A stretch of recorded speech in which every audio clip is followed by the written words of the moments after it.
Hello everyone and welcome to my channel. हमारा आज का टॉपिक है मॉलिक्यूलर ऑर्बिटल थ्योरी। तो आज के इस वीडियो में हम मॉलिक्यूलर ऑर्बिटल थ्योरी के कुछ इंपॉर्टेंट पॉइंट्स देखेंगे। एटॉमिक ऑर्बिटल कैसे कंबाइन होकर मॉलिक्यूलर ऑर्बिटल बनाते हैं वो देखेंगे, और वेव मैकेनिक्स से कैसे मॉलिक्यूलर ऑर्बिटल थ्योरी को एक्सप्लेन करेंगे वो देखेंगे। तो चलिए वीडियो स्टार्ट करते हैं। तो सबसे पहले मॉलिक्यूलर ऑर्बिटल थ्योरी के इंपॉर्टेंट पॉइंट्स। जब भी एटम्स कंबाइन होकर मॉलिक्यूल बनाते हैं तो मॉलिक्यूलर ऑर्बिटल थ्योरी के अकॉर्डिंग एटॉमिक ऑर्बिटल्स के कॉम्बिनेशन से नए ऑर्बिटल्स बनते हैं जिनको हम मॉलिक्यूलर ऑर्बिटल बोलते हैं। और जब मॉलिक्यूलर ऑर्बिटल्स बन जाते हैं तो एटॉमिक ऑर्बिटल अपनी आइडेंटिटी लूज़ कर देते हैं, और अब जो एटॉमिक ऑर्बिटल्स के इलेक्ट्रॉन हैं वो मॉलिक्यूलर ऑर्बिटल्स में फिल किए जाएंगे। नेक्स्ट पॉइंट है इसका, number of atomic orbitals equal to the number of molecular orbitals. यानी जितने एटॉमिक ऑर्बिटल्स कंबाइन होते हैं उतने ही मॉलिक्यूलर ऑर्बिटल्स बनते हैं। दो एटॉमिक ऑर्बिटल कंबाइन हुए तो दो मॉलिक्यूलर ऑर्बिटल्स बनेंगे। नेक्स्ट पॉइंट है इसका, एटॉमिक ऑर्बिटल जिनकी एनर्जी या तो सेम होती है या नियरली सेम होती है वही आपस में कंबाइन होकर मॉलिक्यूलर ऑर्बिटल्स बना सकते हैं। देखिए एग्जांपल से देखते हैं। जैसे ऑक्सीजन मॉलिक्यूल बना, दो ऑक्सीजन एटम है इसमें, तो दोनों ऑक्सीजन एटम के 1s ऑर्बिटल्स की एनर्जी बिल्कुल सेम है, तो दोनों 1s कंबाइन होकर मॉलिक्यूलर ऑर्बिटल्स बना सकते हैं। बट ऐसा नहीं होगा कि एक ऑक्सीजन एटम का 1s दूसरे ऑक्सीजन एटम के 2s के साथ कंबाइन हो जाएगा, बिकॉज वहाँ एनर्जी डिफरेंस बहुत ज़्यादा है। ठीक है। इसी तरह से जब हेटेरो एटॉमिक मॉलिक्यूल्स बनते हैं लाइक NO, तो नाइट्रोजन के एटॉमिक ऑर्बिटल्स जिनकी एनर्जी ऑक्सीजन के एटॉमिक ऑर्बिटल्स के नियरली सेम होगी, एग्जैक्टली सेम नहीं होगी बिकॉज ये दोनों डिफरेंट एटम हैं, तो जिन ऑर्बिटल्स की एनर्जी नियरली सेम होगी वही कंबाइन होकर मॉलिक्यूलर ऑर्बिटल्स बनाएंगे। तो नाइट्रोजन और ऑक्सीजन के भी 1s ऑर्बिटल्स की एनर्जी नियरली सेम है, तो ये दोनों आपस में कंबाइन हो सकते हैं। ठीक है। नेक्स्ट पॉइंट है, atomic orbitals which has same symmetry about the molecular axis can combine to form molecular orbital। इसका मीनिंग क्या हुआ? मॉलिकुलर एक्सिस क्या होती है? सबसे पहले मॉलिकुलर एक्सिस वो एक्सिस होती है जिसके थ्रू या जिस पे दोनों एटम्स आके कंबाइन होते हैं। तो उस एक्सिस के अराउंड अगर एटॉमिक ऑर्बिटल्स की एनर्जी सेम है तो वो आपस में कंबाइन होकर मॉलिक्यूलर ऑर्बिटल्स बना सकते हैं। इस पॉइंट को हम डिटेल में आगे डिस्कस करेंगे तो आपको समझ में आएगा सिमेट्री कैसे चेक करते हैं और कैसे मॉलिक्यूलर ऑर्बिटल बनते हैं। नेक्स्ट पॉइंट है, atomic orbitals are monocentric and molecular orbital are polycentric. इसका मीनिंग क्या हुआ? एटॉमिक ऑर्बिटल सिर्फ एक ही न्यूक्लियस से अट्रैक्टेड रहते हैं यानी वो मोनोसेंट्रिक है। मॉलिक्यूलर ऑर्बिटल एक से ज़्यादा एटम्स के न्यूक्लियस से अट्रैक्टेड रहते हैं, बिकॉज मॉलिक्यूल में जितने भी एटम होंगे वो सब मॉलिक्यूलर ऑर्बिटल उन सबसे अट्रैक्टेड रहेंगे, इसलिए मॉलिक्यूलर ऑर्बिटल पॉलीसेंट्रिक होते हैं। नेक्स्ट पॉइंट है, शेप क्या होगा एटॉमिक मॉलिक्यूलर ऑर्बिटल का? मॉलिक्यूलर ऑर्बिटल का शेप डिपेंड करता है कि वो कौन से एटॉमिक ऑर्बिटल से कंबाइन होके बने हैं। इस बेसिस पे मॉलिक्यूलर ऑर्बिटल्स का शेप अलग अलग होता है। एटॉमिक ऑर्बिटल्स के जो इलेक्ट्रॉन्स हैं उनको मॉलिक्यूलर ऑर्बिटल में फिल किया जाता है, और एटॉमिक ऑर्बिटल्स में इलेक्ट्रॉन फिल करते वक्त हम जो भी रूल फॉलो करते हैं वही सब रूल हमें मॉलिक्यूलर ऑर्बिटल में इलेक्ट्रॉन फिल करते वक्त भी फॉलो करने होते हैं, like aufbau principle, Hund's rule, Pauli exclusion principle. इन सब को फॉलो करते हुए हम मॉलिक्यूलर ऑर्बिटल्स में इलेक्ट्रॉन फिल करते हैं। इसके बाद में नेक्स्ट है LCAO। ये क्या है? इसका मतलब होता है linear combination of atomic orbital. Atomic orbital जब कंबाइन होते हैं तो वो किस तरह से कंबाइन होते हैं उसको एक्सप्लेन करते हैं बाय दिस मेथड, जिसको बोलते हैं linear combination of atomic orbitals. ये LCAO क्या है देखते हैं।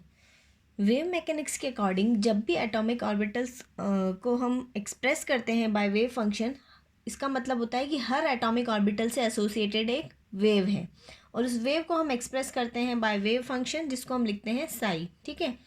तो जब एटॉमिक ऑर्बिटल कंबाइन होकर मॉलिक्यूलर ऑर्बिटल बनाएंगे तो इस वेव से जो एसोसिएटेड वेव फंक्शन है वो वेव फंक्शन दो तरह से कंबाइन हो सकते हैं। ठीक है। एक होता है उनका एडिटिव कॉम्बिनेशन, एक होता है सब्ट्रैक्टिव कॉम्बिनेशन। तो ये एडिटिव और सब्ट्रैक्टिव कॉम्बिनेशन क्या होता है देखते हैं। चलिए देखिए, ये एक एटॉमिक ऑर्बिटल से एसोसिएटेड एक वेव है। ठीक है। अब मान लीजिए जो दूसरा एटॉमिक ऑर्बिटल है उससे एसोसिएटेड वेव जो है वो ये है।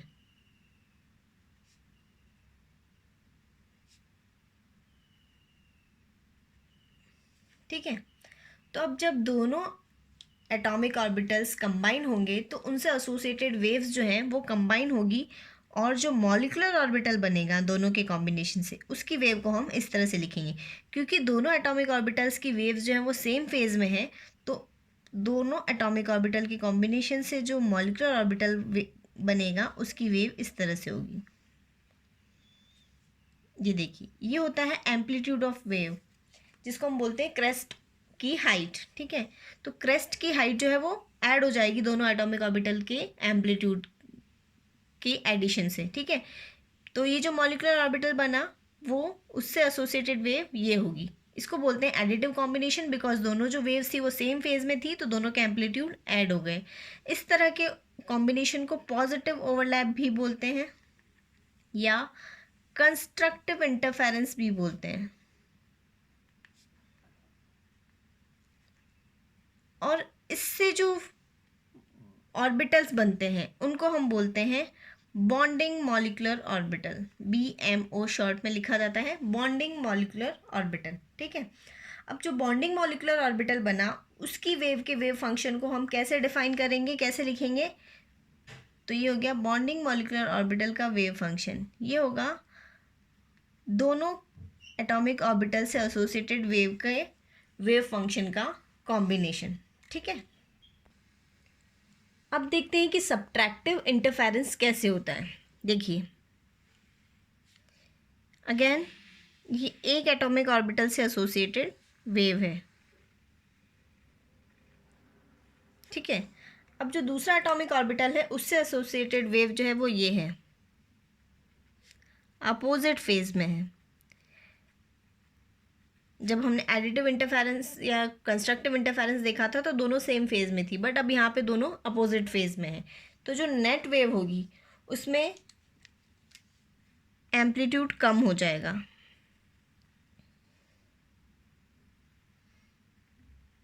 ये आ गई हमारी नेट वेव। ये दोनों एटॉमिक ऑर्बिटल के कॉम्बिनेशन से जो मॉलिक्यूलर ऑर्बिटल बना उसके लिए वेव ये होगी। ठीक है, तो उसका एम्पलीट्यूड कम हो गया बिकॉज दोनों वेव्स अपोजिट फेजेस में थी, तो वो माइनस हो जाएगा। ठीक है, तो अब इस तरह के जो इंटरफेरेंस होते हैं इसको बोलते हैं डिस्ट्रक्टिव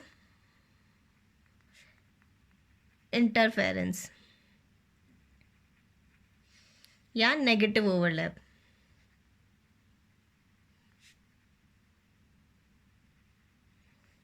और जो ऑर्बिटल्स बनते हैं वो कहलाते हैं एंटी बॉन्डिंग मॉलिक्यूलर ऑर्बिटल्स। ठीक है, और एंटी बॉन्डिंग मॉलिक्यूलर ऑर्बिटल से एसोसिएटेड जो वेव है, यानी ये इसके वेव फंक्शन को हम कैसे लिखेंगे? Sai A minus psi B, because दोनों के वेव फंक्शंस जो है वो अपोजिट फेज में थे, इसलिए वो माइनस हो गए। ठीक है, नेक्स्ट हम इलेक्ट्रॉन डेंसिटी प्रोबेबिलिटी कैसे निकालते हैं मॉलिक्यूलर ऑर्बिटल की। इलेक्ट्रॉन डेंसिटी प्रोबेबिलिटी का मतलब होता है कि वो स्पेस जहाँ इलेक्ट्रॉन के होने की पॉसिबिलिटी मैक्सिमम हो, वो कैसे निकालते हैं। वेव मैकेनिक्स के अकॉर्डिंग हम इलेक्ट्रॉन्स की एग्जैक्ट पोजीशन नहीं बता सकते, इसलिए हम वर्ड यूज़ करते हैं इलेक्ट्रॉन डेंसिटी प्रोबेबिलिटी। ठीक है, और वेव मैकेनिक्स के अकॉर्डिंग जो वेव फंक्शन का स्क्वायर होता है वो बताता है इलेक्ट्रॉन डेंसिटी प्रोबेबिलिटी। तो अब अगर हमें बॉन्डिंग मॉलिक्यूलर ऑर्बिटल की इलेक्ट्रॉन डेंसिटी प्रोबेबिलिटी निकालनी है, तो बॉन्डिंग मॉलिक्यूलर ऑर्बिटल का जो वेव फंक्शन है साई BMO, उसका हम कर देंगे स्क्वायर, तो ये हो गया। ठीक है, अब देखिए साई BMO इक्वल था Sai A plus psi B के, तो इसका कर देंगे हम होल स्क्वायर, तो इलेक्ट्रॉन डेंसिटी प्रोबेबिलिटी आ जाएगी बॉन्डिंग मॉलिक्यूलर ऑर्बिटल की। इसको अगर हम सॉल्व करेंगे तो आएगा Sai A square plus Sai B square plus twice of Sai A Sai B। तो देखिए, जो बॉन्डिंग मॉलिक्यूलर ऑर्बिटल है उसकी electron density probability atomic orbital A की इलेक्ट्रॉन डेंसिटी प्रोबेबिलिटी और एटॉमिक ऑर्बिटल B की इलेक्ट्रॉन डेंसिटी प्रोबेबिलिटी से भी ज़्यादा है। ठीक है, Sai A atomic orbital A से एसोसिएटेड वेव फंक्शन था, तो उसका अगर हम स्क्वायर करेंगे यानी कि electron density probability of atomic orbital A आ गया। उसी तरह से Sai B atomic orbital B का वेव फंक्शन था, उसका स्क्वायर करेंगे यानी electron density probability in atomic orbital B आ गया। ठीक है, तो देखिए बॉन्डिंग मॉलिक्यूलर ऑर्बिटल की इलेक्ट्रॉन डेंसिटी प्रोबेबिलिटी जो है वो दोनों एटॉमिक ऑर्बिटल की इलेक्ट्रॉन डेंसिटी प्रोबेबिलिटी से भी ज़्यादा है, यानी कि मॉलिक्यूलर ऑर्बिटल में इलेक्ट्रॉन्स की डेंसिटी ज़्यादा है। इसका मतलब क्या हुआ? इसका मतलब ये है कि अट्रैक्शन फोर्सेस स्ट्रॉन्ग है, तभी इलेक्ट्रॉन वहाँ प्रेजेंट है। अट्रैक्शन फोर्सेस स्ट्रॉन्ग है तो एनर्जी कम हो जाती है, ठीक है ना। तो ओवरऑल इसका मीनिंग क्या निकला कि बॉन्डिंग मॉलिक्यूलर ऑर्बिटल्स की एनर्जी एटॉमिक ऑर्बिटल्स की एनर्जी से भी कम होगी। अब यही हमें एंटी बॉन्डिंग मॉलिक्यूलर ऑर्बिटल की इलेक्ट्रॉन डेंसिटी प्रोबेबिलिटी निकालनी है। तो इलेक्ट्रॉन डेंसिटी प्रोबेबिलिटी के लिए वही वेव फंक्शन का हम स्क्वायर करेंगे। तो वेव फंक्शन था psi A minus psi B, इसका स्क्वायर करेंगे, ठीक है। तो हमारे पास में आ गया psi A square plus psi B square minus twice of psi A psi B, ठीक है। तो देखिए यहाँ पे एंटी बॉन्डिंग मॉलिक्यूलर ऑर्बिटल की electron density probability atomic orbital के ए एटॉमिक ऑर्बिटल की इलेक्ट्रॉन डेंसिटी प्रोबेबिलिटी और बी ऑर्बिटल की इलेक्ट्रॉन डेंसिटी प्रोबेबिलिटी से कम है, ठीक है ना। इलेक्ट्रॉन डेंसिटी प्रोबेबिलिटी कम है, इसका मतलब क्या है? वहाँ रिपल्सिव फोर्सेस हैं, इसलिए इलेक्ट्रॉन की होने की प्रोबेबिलिटी वहाँ कम है। रिपल्सिव फोर्सेस है यानी एनर्जी इंक्रीज हो जाएगी। तो इसका मतलब ये हुआ कि जो एंटी बॉन्डिंग मॉलिक्यूलर ऑर्बिटल्स होते हैं उनकी एनर्जी एटॉमिक ऑर्बिटल की एनर्जी से ज़्यादा होती है, ठीक है। रिलेटिव एनर्जी को मैं आपको डायग्राम से बताती हूँ। जैसे मान लीजिए ये हमारी एनर्जी एक्सिस है, ठीक है। तो ये एटॉमिक ऑर्बिटल ए की एनर्जी, एटॉमिक ऑर्बिटल बी की एनर्जी, यानी एटॉमिक ऑर्बिटल ए इस पोजीशन पे है, एटॉमिक ऑर्बिटल बी इस पोजीशन पे है। इन दोनों के कॉम्बिनेशन से जो मॉलिक्यूलर ऑर्बिटल बनेगा वो यहाँ पे बॉन्डिंग मॉलिक्यूलर ऑर्बिटल होगा, दोनों से कम एनर्जी पोजीशन पे। और एंटी बॉन्डिंग मॉलिक्यूलर ऑर्बिटल हमारा यहाँ होगा, दोनों से ज़्यादा एनर्जी वाली पोजीशन पे, ठीक है। तो ये एटॉमिक ऑर्बिटल ए, एटॉमिक ऑर्बिटल बी, दोनों के कॉम्बिनेशन से जो बॉन्डिंग मॉलिक्यूलर ऑर्बिटल बना वो यहाँ, एंटी बॉन्डिंग मॉलिक्यूलर ऑर्बिटल बना वो यहाँ। इसको इस तरह से बता देते हैं, यानी कि ये दोनों कंबाइन होके ये ऑर्बिटल्स बना रहे हैं, ठीक है। तो एटॉमिक ऑर्बिटल्स की एनर्जी से कम एनर्जी वाला बॉन्डिंग मॉलिक्यूलर ऑर्बिटल और ज़्यादा एनर्जी वाला anti bonding molecular orbital. Next है अब टाइप्स ऑफ मॉलिक्यूलर ऑर्बिटल। जैसे हम एटॉमिक ऑर्बिटल को रिप्रेजेंट करते हैं as s p d f atomic orbitals, उसी तरह से मॉलिक्यूलर ऑर्बिटल्स होते हैं सिग्मा, पाई एंड डेल्टा, ठीक है। सिग्मा और पाई हमको डिटेल में स्टडी करना है, डेल्टा डिटेल में नहीं है हमारे कोर्स में, ठीक है। तो डेल्टा मॉलिक्यूलर ऑर्बिटल जो है वो बनते हैं by the D atomic orbitals, ठीक है। सिर्फ आपको इतना ही ध्यान रखना है। सिग्मा और पाई कैसे बनते हैं वो अभी हम देखते हैं, ठीक है। सिग्मा मॉलिक्यूलर ऑर्बिटल्स वो होते हैं जो मॉलिक्यूलर एक्सिस के अराउंड सिमेट्रिकल हों और लीनियर कॉम्बिनेशन से बने। इसका मीनिंग क्या होता है, चलिए मैं आपको एग्जांपल से बताती हूँ तो आपको अच्छे से क्लियर होगा। एग्जांपल लेते हैं हम 1s ऑर्बिटल के कॉम्बिनेशन से बनने वाले मॉलिक्यूलर ऑर्बिटल का। दो 1s ऑर्बिटल्स कंबाइन हुए, ये एक 1s ऑर्बिटल है, ये दूसरा 1s ऑर्बिटल है, ठीक है। दोनों से जो एसोसिएटेड वेव हैं वो पॉजिटिव फेज में है, ठीक है। तो जब इनका कॉम्बिनेशन होगा और मॉलिक्यूलर ऑर्बिटल बनेगा तो वो मॉलिक्यूलर ऑर्बिटल बना बाय पॉजिटिव ओवरलैप, तो मॉलिक्यूलर ऑर्बिटल इस तरह का होगा, दोनों कंबाइन हो गए, ओके।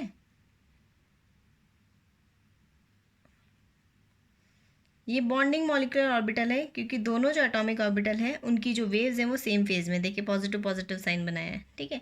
तो ये बॉन्डिंग मॉलिक्यूलर ऑर्बिटल है। अब ये देखिए मॉलिक्यूलर एक्सिस क्या होती है, ये मॉलिक्यूलर एक्सिस है जिस पे दोनों एटम आके कंबाइन होते हैं, ठीक है। तो ये देखिए मॉलिक्यूलर एक्सिस के अराउंड ये सिमेट्रिकल है,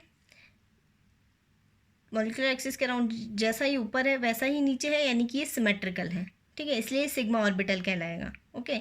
और इसको हम लिखेंगे sigma 1s, 1s atomic orbital के कॉम्बिनेशन से बना है इसलिए कहलाएगा सिग्मा 1s। ये बॉन्डिंग मॉलिक्यूलर ऑर्बिटल है, इसी तरह से एंटी बॉन्डिंग मॉलिक्यूलर ऑर्बिटल भी बनेगा, ये 1s और ये दूसरा 1s, ओके।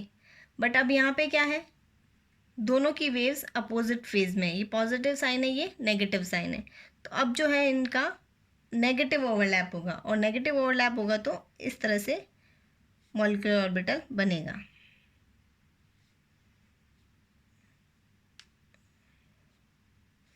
यहाँ पे ये बीच में आया नोड, नोड यानी जहाँ इलेक्ट्रॉन फाइंडिंग प्रोबेबिलिटी 0 है, ये ऑर्बिटल कहलाएगा एंटी बॉन्डिंग मॉलिक्यूलर ऑर्बिटल, और इसको हम लिखेंगे सिग्मा 1s एंटी बॉन्डिंग। देखिए ये भी सिमेट्रिकल है अराउंड मॉलिक्यूलर एक्सिस, ये मॉलिक्यूलर एक्सिस थी, इसके अराउंड जैसा ऊपर है वैसा ही नीचे है, तो ये सिमेट्रिकल है अराउंड मॉलिक्यूलर एक्सिस, इसलिए सिग्मा ऑर्बिटल है। तो ये सिग्मा 1s, ये sigma 1s anti bonding. Okay, अब हम पी ऑर्बिटल्स का एग्जाम्पल लेते हैं। मान लीजिए दो पी जेड ऑर्बिटल्स कंबाइन हो रहे हैं। जेड को हम बाय डिफ़ॉल्ट मॉलिक्यूलर एक्सिस मानते हैं, तो जो जेड एक्सिस पे पी ऑर्बिटल होगा वो इस तरह से होगा, ये जेड एक्सिस है, दूसरा पी ऑर्बिटल भी इसी तरह से। ओके, अब ये देखिए ये दोनों जब कंबाइन होंगे तो दोनों की वेव्स सेम फेज में है यहाँ पे, तो ये होगा एडिटिव ओवरलैप, और जो ऑर्बिटल बनेगा वो होगा बॉन्डिंग मॉलिक्यूलर ऑर्बिटल। इसको इस तरह से बनाएंगे,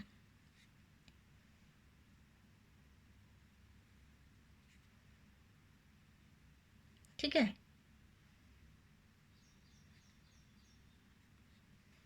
ये भी सिमेट्रिकल है अराउंड मॉलिक्यूलर एक्सिस, देखिए, तो इसलिए ये भी कहलाएगा sigma orbital, sigma 2p z।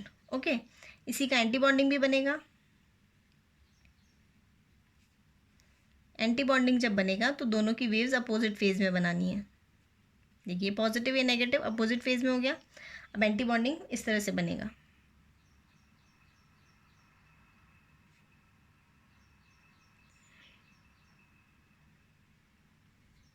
ये कहलाएगा sigma 2p z anti bonding, ठीक है।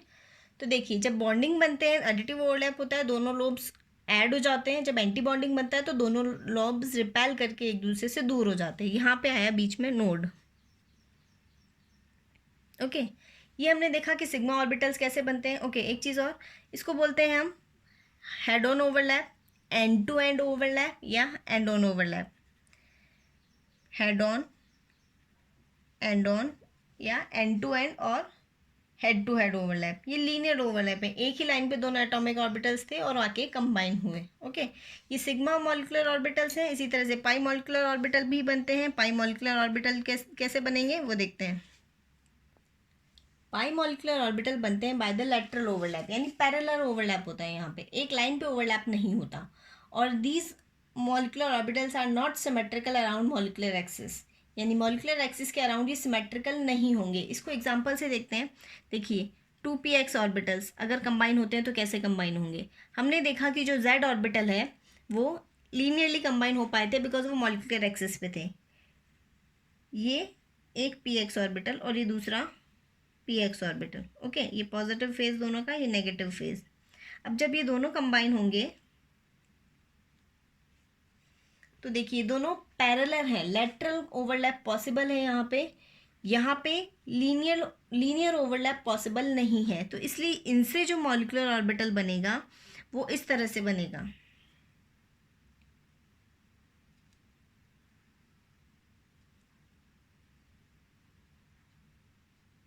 ये पॉजिटिव पॉजिटिव लोब्स थे, कंबाइन हो गए, ये नेगेटिव नेगेटिव लोब थे, कंबाइन हो गए, ठीक है। तो ये हो गया पाई मॉलिक्यूलर ऑर्बिटल। इसको पाई बोला बिकॉज ये लेटरल ओवरलैप से बना और ये मॉलिक्यूलर एक्सिस के अराउंड सिमेट्रिकल नहीं है। देखिए ये मॉलिक्यूलर एक्सिस है जेड, ये जेड एक्सिस थी। अब यहाँ पे ये पॉजिटिव फेज में, यहाँ ये नेगेटिव फेज में, तो ये सिमेट्रिकल नहीं है मॉलिक्यूलर एक्सिस के अराउंड, इसलिए ये कहलाया पाई ऑर्बिटल। ये पाई का बॉन्डिंग ऑर्बिटल है बिकॉज देखिए दोनों फेज सेम फेज में वेव्स हैं, दोनों सेम फेज में वेव्स हैं। इसी का एंटी बॉन्डिंग भी बनता है। एंटी बॉन्डिंग कैसे बनता है, इसके लिए आपको दोनों एटॉमिक ऑर्बिटल्स की वेव्स को अपोजिट फेज में बना देना है। ये पॉजिटिव फेज है तो इसका ये नेगेटिव फेज है। ओके, अब देखिए जब ये कंबाइन होंगे तो इस तरह से, क्योंकि फेज अपोजिट है एडिटिव ओवरलैप नहीं हो पाएगा और ये एक दूसरे को रिपेल करते हुए दूर दूर बनाने हैं आपको, positive negative positive negative. Okay, तो ये बन गया हमारा pi anti bonding molecular orbital. Okay, इसी तरह से पी वाई भी जो होगा वो लेटरल ओवरलैप ही कर पाएगा बिकॉज वो मॉलिक्यूलर एक्सिस पे नहीं है, ठीक है। अब लास्ट आपको एक चीज़ और बता देती हूँ, जो एस ऑर्बिटल है वो जो मॉलिक्यूलर एक्सिस पे पी ऑर्बिटल है उसके साथ तो कंबाइन हो सकता है। जैसे ये 2s ऑर्बिटल है, ओके, और ये 2pz ऑर्बिटल है। ये दोनों आपस में कंबाइन हो सकते हैं, देखिए सेम सिमेट्री है, कंबाइन हो पाएंगे और मॉलिक्यूलर ऑर्बिटल बन जाएगा इस तरह से, ओके। बट अगर एक s ऑर्बिटल, ये भी सिग्मा होगा बिकॉज ये देखिए symmetrical around molecular axis and form by the linear combination, okay. But अगर एक एक्स एक्सिस पे मॉलिक्यूलर, देखिए ये है एस ऑर्बिटल, ये अगर एक्स एक्सिस पे प्रेजेंट ऑर्बिटल से कंबाइन हो, एक्स एक्सिस पे पी एक्स ऑर्बिटल है, इससे कंबाइन अगर हो तो देखिए यहाँ पे जितना पॉजिटिव ओवरलैप होता है उतना ही वो नेगेटिव ओवरलैप भी कर लेता है उसी एटॉमिक ऑर्बिटल से, पॉजिटिव नेगेटिव, इसलिए इस केस में मॉलिक्यूलर ऑर्बिटल नहीं बनेगा, ओके। इसी तरह से जब 2s पी वाई ऑर्बिटल से कंबाइन होगा तब भी नहीं बनेगा। ये स्फेरिकल होता है तो y यहाँ इस तरह से प्रेजेंट होगा, पॉजिटिव लोब ऊपर नेगेटिव लोब ऊपर, तो जितना पॉजिटिव ओवरलैप होगा उतना ही नेगेटिव ओवरलैप भी हो पाएगा, तो उस केस में भी मॉलिक्यूलर ऑर्बिटल नहीं बन पाएगा। 2s and P why can't form molecular orbital. तो ये इस तरह से हमें सिमेट्री देखनी होती है एटॉमिक ऑर्बिटल्स की कि वो मॉलिक्यूलर ऑर्बिटल बना पाएंगे कि नहीं बना पाएंगे, ठीक है। आई होप आपको मॉलिक्यूलर ऑर्बिटल थ्योरी से रिलेटेड जितने भी इंपॉर्टेंट पॉइंट्स हैं वो सब अच्छे से क्लियर हुए होंगे। अगर आपको ये वीडियो अच्छा लगा तो इसे ज़्यादा से ज़्यादा लाइक कीजिए, शेयर कीजिए और मेरे चैनल को सब्सक्राइब कीजिए। Thanks for watching.